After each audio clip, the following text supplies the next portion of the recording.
Daenerys Targaryen. She says she is the mother of dragons. But would you trust her with your kids? Her father was a maniac. She palled around with Dothraki terrorists. She asked the city of Karth for a government bailout. Then she lost 3 baby dragons after placing them in an unlocked wooden box. An unlocked wooden box. This Khaleesi wants to be queen of the 7 kingdoms, but can she be trusted? Daenerys Targaryen. Wrong for dragons. Wrong for the realm. Paid for by the Committee to Protect Dragons.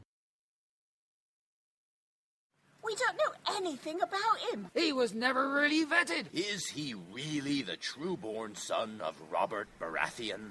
All over the 7 kingdoms, people are asking the same question. Who is the real King Joffrey? The people of Westeros are hurting. Winter is coming. Crop yields are falling, and the price of fuel is going up. The cost of peat moss is through the thatched roof. And this young and inexperienced king takes advice from a whoremongering imp and has launched an illegal war in the north. What is King Joffrey hiding? This is not our kind of family values. King Joffrey. What a bastard. What a bastard. Paid for by the young Baratheons for freedom.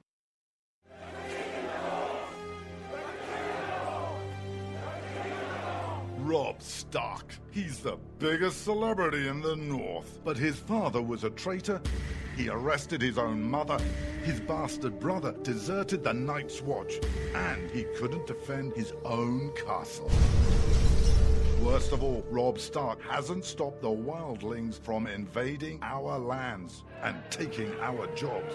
He even has an illegal alien for a nanny. And now he wants to be king in the North? King? Some people say he's really a wolf. Some people say he eats dead people. We can't wait until it's too late. Send a raven to Winterfell now and tell Robb Stark to go back home. Stop eating dead people and defend the damn wall. This ad paid for by Crossbows GPS. You shouldn't have to pay to talk to the people closest to you, or the people who used to be. That's why Umbrella Wireless is proud to announce the new Friends, Family, and Recent Ex-Girlfriend plan. Now you'll get unlimited calls to your best buddy, your mom, or Cindy, once she realizes that you're seriously meant for each other and should stop screening your calls. Now the 30 minutes of agonizing silence where you're both afraid to hang up may drain your battery, but it won't drain your wallet. And you'll get unlimited calls just to check if she still cares enough to pick up, with no extra charges. With the Friends, Family, and Recent Ex-Girlfriend plan, your phone will automatically answer calls from your ex, because maybe she finally realizes that you're the only one for her and wants to get coffee sometime. Now, after lonely nights of looking at pictures of the road trip you took together when everything was great, your misspelled texts are absolutely free. The only thing you have to pay for is the booze. The Friends, Family, and Recent Ex-Girlfriend plan, because she wants you back. She just doesn't know it yet.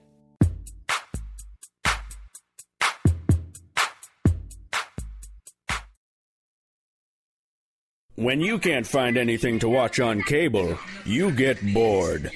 When you get bored, you listen to radio cooking shows.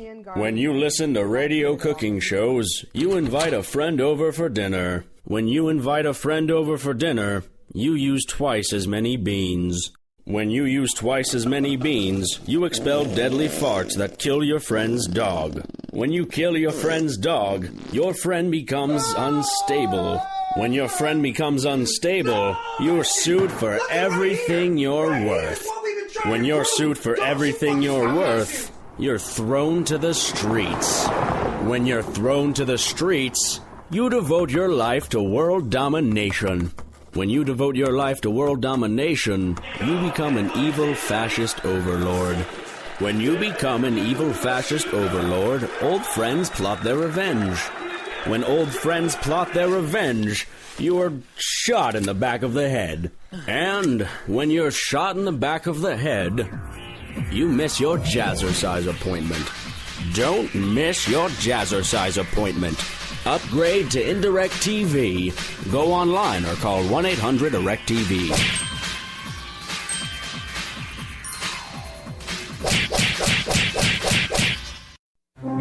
Millions of Americans every day are shedding unwanted pounds by taking tested and proven Ultra Lipo Stick. Carbohydrates are bad. Our carbo-fighting antioxidant is good.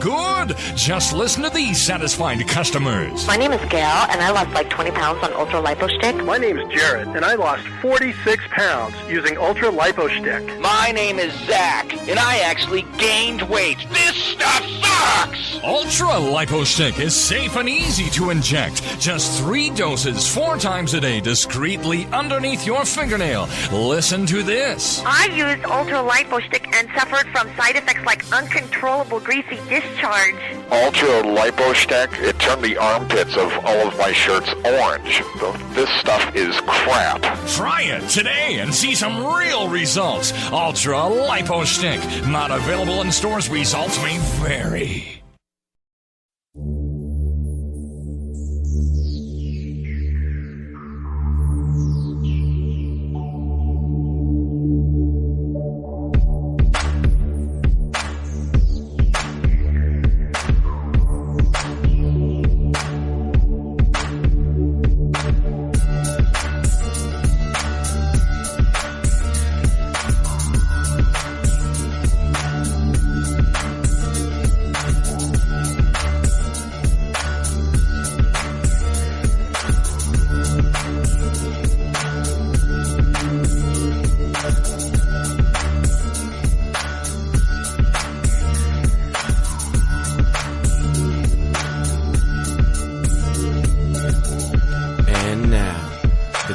Most politically incorrect black man on the planet, Rod Eccles. Well, hello, my fellow Americans. It is I, your lovable host, L. Rod, coming to you live from my bunkerized home studio somewhere within the great granite state of New Hampshire, where the state motto is still live free or die. It is not big government or bust. It is Wednesday, hump day, April the 22nd, in the year of our Lord 2015, as we get started and rolling along with today's show. Look, I'm going to continue with some of the things I talked about yesterday as far as the John Crow laws in Wisconsin are concerned. Did a little bit more digging, found a little bit more. You know, this stuff is just, it is absolutely amazing what the left will do. And then they'll try to blame it on the right for whatever reason. They'll either accuse, well, the right does it, or they'll say, well, we have to do it in order to defeat the lies of the right and all that. It does it. They give you all kinds of excuses. Point is that if you're willing to use any excuse, you'll use any excuse. Plain and simple. But what I wanted to start today is also Earth Day. Happy Earth Day to all you folks out there. Yeah, well, we have to honor Mother Earth, because it is the only Earth that we have for now, until man can, get spaceships that can take him to another planet, so we can ruin that planet too, I guess. I wonder, would these liberal nut job, Earthers, environmentalist wackos, if we went to Mars? Now, Mars is, the atmosphere is much thinner and it's much colder than it is here on Earth. But if we wanted to, and there doesn't appear to be any life on Mars. Well, even if there isn't much of it. So I wonder, I bet you this is the case, that if we sent mankind to Mars and we started to change the landscape and the atmosphere and the climate of Mars to be more conducive of human beings, I bet you they'd be out there complaining that we're causing global warming on Mars too. I'm serious. I know that there are people out there who are probably just cracking up at this, but I'm serious. I'm serious. They would be out there, protesting. They'd be in their. They take a spaceship up to Mars. Now, get this scenario. Just think if we're like Star Trek, and basically going to Mars is like taking a flight across the Great Pond For those of you in Rush Limbaugh's Rio Linda, that's the Atlantic Ocean. To a European country. So just think a couple of hundred years in the future, and we're able to do that. And they decide that they're going to protest, terraforming of Mars. And I bet they'll be out there at the space pad or space airport or whatever, spaceport, whatever you want to call it. They'll be out there in their space suits with their little picket signs. Hell no, we won't warm up the planet Mars or something like that. Save Mars, do not warm it up, no terraforming. That's how idiotic they are. Now, understand there is no life as we know it, or very little life as we know it, on Mars. It's a cold, desolate, rather dead planet. Now, maybe at one time, it appears that Mars did have an atmosphere and possibly, maybe, had some life on it. And I'm not going to get into all the alien theories and that kind of stuff. I have my own theories on Mars, but right now, it just looks like it's pretty much a dead planet. And I mean, it's not totally dead. I mean, it looks like you could foster some kind of life on there if you do certain things, but for the most part, it can't really support life as we know it. So it's pretty much a dead planet. And it appears that it could have possibly had an atmosphere that could have supported life at one point in time. And then for whatever reason, there was a worldwide calamity.